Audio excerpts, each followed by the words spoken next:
देवकी ने इस बार कन्या को जन्म दिया है। ये कन्या तुम्हारी काल कैसे बन सकती है? हे दुराचारी कंस, तू मुझे क्या मारेगा? पहले अपनी गति तो संभाल ले। संसार को तुझसे त्राण देने वाला इस संसार में जन्म ले चुका है। तेरी मृत्यु अटल है मूर्ख। हे ईश्वर, यदि आप सत्य हैं, आपकी आकाशवाणी सत्य है, तो यही बालक दुष्ट कंस का काल बनेगा। आप इसे संसार में लाए, तो आपने दुराचारी कंस की परछाई से बचाने के लिए अवश्य ही कोई मार्ग सोचा होगा। हे ईश्वर, संकेत दीजिए ताकि कंस का काल समझा जाने वाला ये बालक आने वाला कल देख पाए। कृष्ण गोविंद हरे मुरारी, हे नाथ नारायण वासुदेवा।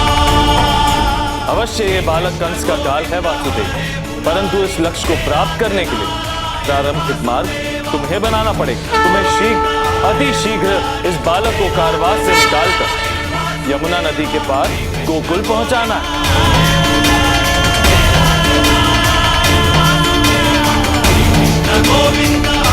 गोकुल में जाकर वहां के प्रमुख नंद को तुम इस बालक को सौंपोगे। नंद की पत्नी यशोदा ने इसी समय एक पुत्री को जन्म दिया जो मेरी योग माया। इस बालक के बदले वो तुम्हें अपनी नवजात संतान सौंपे, जिसे लेकर तुम्हें पुनः इसी कारावास में आना है। देवी यशोदा, आशा करता हूँ आप इसका ख्याल रखेंगे।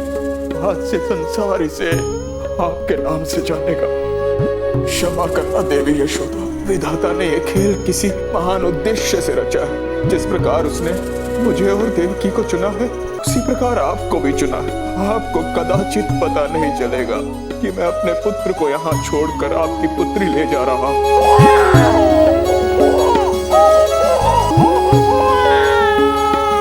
नवजात शिशु का क्रंदन अर्थात देवकी के 8वें पुत्र ने जन्म ले लिया और मुझे स्वयं अपने काल का काल बनना पड़ेगा। देवकी, उसे दे इसके प्राण मत लो कंस। नन्ही अबोध शिशु तुम्हारा काल कैसे हो सकती है? स्मरण करो आकाशवाणी कि देवकी का 8वां पुत्र तुम्हारा काल बनेगा। देवकी ने इस बार कन्या को जन्म दिया है। ये कन्या तुम्हारी काल कैसे बन सकती है? अब यह जो भी है, स्त्री है, पुरुष है, देव है, राक्षस है तो मेरा है तो देवकी की आखिरी संतान।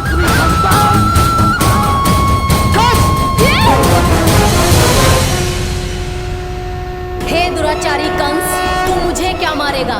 पहले अपनी गति तो संभाल ले। संसार को तुझसे त्राण देने वाला इस संसार में जन्म ले चुका है। तेरी मृत्यु अटल है मूर्ख। जन्म लिया हो या ना लिया हो, तेरा वध निश्चित है। अपनी दशा देखो कंस, सोचो, ये तो सिर्फ प्रारंभ है। तुम किंचित सोच भी नहीं सके जिस पल वो तुम्हारे सामने होगा उस पल तुम्हारा क्या होगा। सुनो, तू मुझे नहीं मार सकता क्योंकि तू मेरे शक्ति से परिचित नहीं है कि उस विष्णु ने जहां कहीं भी जन्म लिया हो, वो धरती हो, आकाश हो, पाताल हो, उसे ढूंढकर मैं उन्हें अपने इन्हीं हाथों से समाप्त करूंगा और ऐसी मृत्यु दूंगा कि मृत्यु भी भयभीत हो जाएगी। कल से माधव, कितना मूर्ख था वो कंस। इतना सब कुछ होने के बाद भी वो स्वयं को आपसे भी अधिक शक्तिशाली समझ रहा था। हाँ रुक्मणी, जब नाश निकट आता है तो सबसे पहले विवेक मर जाता। जब बुद्धि पर दम का प्रभाव पड़ जाता तो मनुष्य का यही हाल होता है। वो चाहे कितना भी समर्थवान हो, अपना सामर्थ्य अपने ही दम से समाप्त करता जाता है।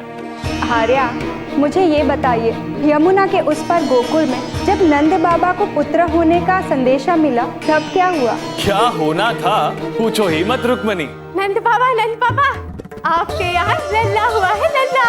वर्षों की तपस्या, वर्षों का तपोफल आज पूर्ण हुआ। धन्य हो प्रभु, धन्य हो। मैंने आज तक इतने नवजात देखे हैं, लेकिन ऐसा मन को मोह लेने वाला लल्ला तो बस आज ही देखा है। मेरी तो दृष्टि ही नहीं हट रही है इससे। लल्ला के जन्म के उपलक्ष्य में कल नंद भवन में महान उत्सव मनाया जाएगा। आप सभी उस उत्सव में सादर आमंत्रित हैं और इस उत्सव के प्रमुख अतिथि होंगे मथुरा नरेश कंस।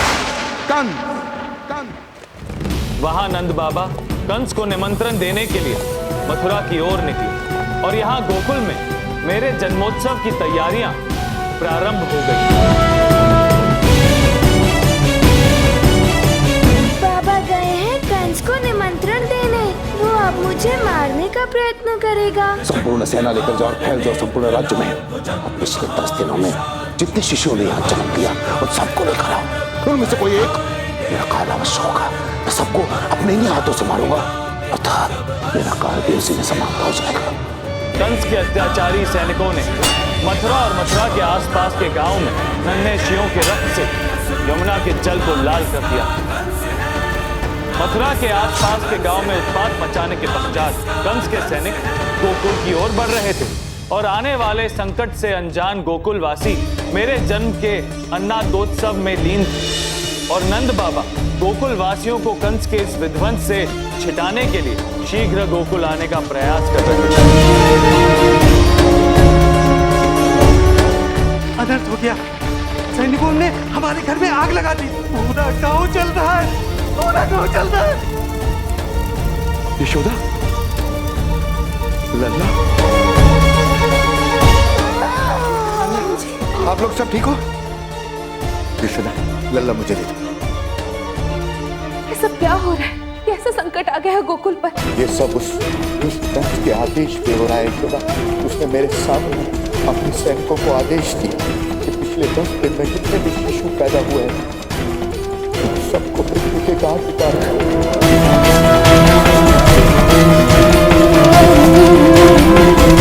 इस धरती पे ऐसा कोई स्थान नहीं ना जहां तुम इन सबको हमसे बचा कर ले जा पाओ। 10 दिन के भीतर जन्मे हर शिशु का वध निश्चित है। श्री कृष्ण गोविंद हरे मुरारी हे नाथ नारायण वासुदेवा। मेरा मन प्रफुल्लित हुआ। जानते हो क्यों? मुझे मेरे काल का पता चल गया। गोकुल में कंस का काल।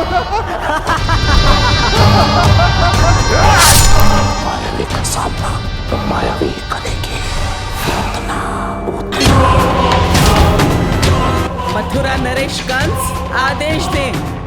क्या प्रयोजन है? तुम्हें केवल इतना करना है कि 10 दिन पहले जन्मे शिशुओं को अपना आहार बनाना है, उनका भक्षण करना है।